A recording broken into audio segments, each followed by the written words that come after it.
อยแน่มีคนเจ็บจมน้อ้ายเขาจะมาเฮ็ด CPR เนาะเขาจะเริ่มแต่กระดูกสแต็กนอมหากระดูกดินปีแล้วก็หัวนุ่มบางซ้ายแล้วก็หัวนุ่มบางขวาให้อยู่ระหว่างกลางเซตหนึ่งมีอยู่4หอบหนึ่งมี30เทื่อเนาะ ำแล้วพอดีก็มีนะว่าทำนี้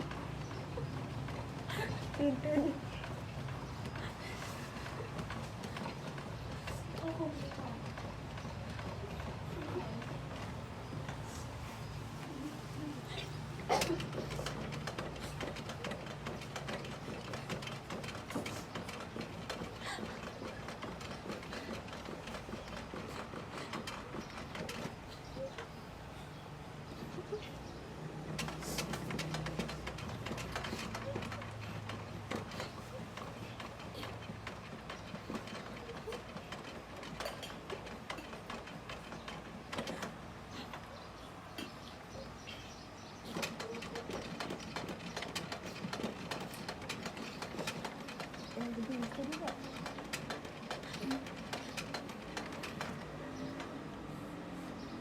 คนเจ็บฝืนนะเนาะเขาก็จะเลี้ยงขาสะแคกเนาะคนเจ็บนอนสะแคกเพื่อให้สิ่งเศษเลือดนั้นไหลออกมา